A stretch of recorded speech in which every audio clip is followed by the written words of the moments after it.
तो हाईकोर्ट से जमानत मिलने के बाद नवदीप कौर शुक्रवार शाम करनाल जेल से बाहर निकली और इस मौके पर डीएसजी एमसी प्रधान मनिंदर सिंह सिरसा और किसान नेता समेत कई लोग वहां पर पहुंचे। जब नवदीप कौर जेल के बाहर आई तो कई किसान नेता, उनकी मां, उनकी बहन, शिरोमणि अकाली दल के नेता मनजिंदर सिंह सिरसा भी उनके स्वागत के लिए वहां पर पहुंचे। नवदीप भावुक हो गई। नवदीप कौर ने ये कहा कि वो किसान मजदूर की आवाज उठाती रहेंगी। वो फिर से सिंघू बॉर्डर जाएंगे और उनके साथ जेल में टॉर्चर भले ही ना हुआ हो, पर सोनीपत पुलिस ने उन्हें खूब टॉर्चर किया। आपको बता दें कि सोनीपत में एक कंपनी का घेराव करने और उससे पैसे मांगने के आरोप में उनको 12 जनवरी को गिरफ्तार किया गया था। नवदीप कौर पंजाब के मुक्तसर जिले की निवासी है।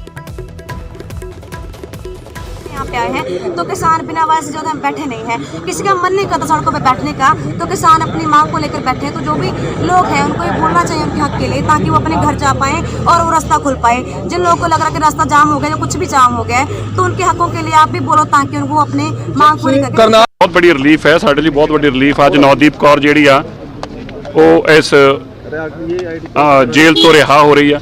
ये हम सब के लिए एक बहुत बड़ी राहत की खबर है। नवदीप कौर जो कि 12 जनवरी से अरेस्टेड थी, जिसके ऊपर 307 जैसी सारी संगीन धाराएं लगाई गई, लूट सूट की हर तरह की वो धारा लगाई गई। हमें अफसोस है कि एक बेटी के साथ इस तरह का अत्याचार हुआ। और अब बात हिमाचल विधानसभा के बजट सत्र की करते हैं, जहां राज्यपाल के अभिभाषण के दौरान विपक्षी दल कांग्रेस के विधायकों ने जमकर बवाल काटा और फिर सदन के बाहर राज्यपाल की गाड़ी के सामने खूब हंगामा किया। स्पीकर ने कांग्रेस के 5 विधायकों को पूरे सत्र के लिए फिलहाल के लिए निलंबित कर दिया है। लेकिन सवाल यह है कि आखिर राज्यपाल के अभिभाषण के दौरान ऐसा क्या कुछ हुआ कि कांग्रेस विधायक राज्यपाल को जाने से रोकने के लिए उनकी गाड़ी के आगे ही आ गए। जब करेगा सत्ता के गलियारों से, जब दूर उठेगा इनकलाब के नारों से।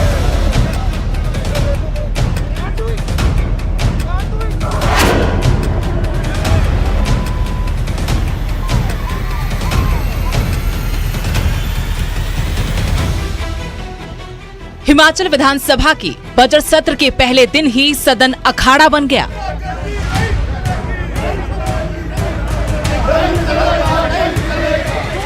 और शुरू हो गई सत्ता पक्ष और विपक्ष में जोर आजमाइश।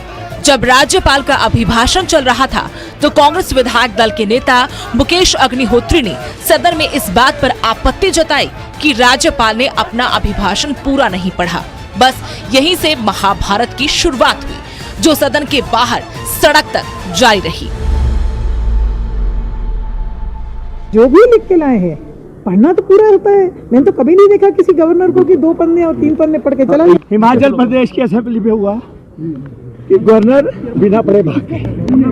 हम कह रहे हैं कि भाई इसको पढ़ो, इसको पढ़ो, इस पे चर्चा होनी है।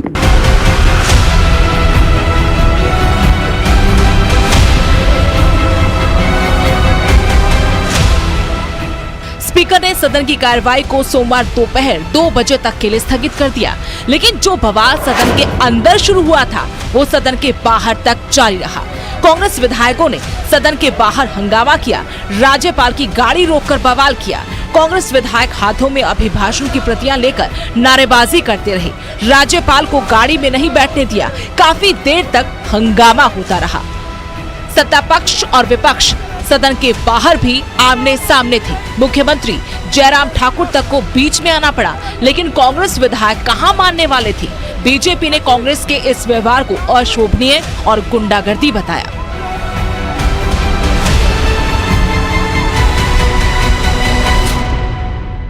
यहाँ स्लोगन शॉटिंग के साथ विपक्ष के नेताओं ने, विपक्ष के लोगों ने रास्ता रोक दिया और हम इस बात से सहमत हैं। नारे लगना लोकतांत्रिक व्यवस्था में कोई बुरी बात नहीं, लेकिन जिस प्रकार से रास्ता रोक दिया गया वो दुर्भाग्यपूर्ण है। अभद्र व्यवहार या शैली विपक्ष के नेता व उनके कुछ साथियों के द्वारा की गई और अभिभाषण की कॉपी उनकी पीठ पर, उनके सिर पर मारी गई, वो अशोभनीय है।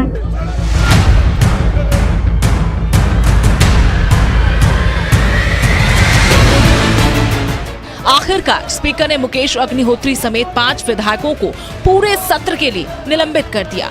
अपने ऊपर हुई इस कार्रवाई के लिए भी कांग्रेस ने सवाल उठाए और कहा कि जो कुछ हुआ वो सदन के बाहर हुआ। ऐसे में स्पीकर इस बात के लिए कार्रवाई नहीं कर सकते। कुल मिलाकर सत्र के पहले दिन ही सरकार और विपक्ष के बीच ठन गई। जहां बात जनता के सरोकारों की होनी थी, वहां धक्का मुक्की नारेबाजी होती नजर आई और आरोप प्रत्यारोप का दौर चल पड़ा। शिमला से रणबीर सिंह, न्यूज़ 18।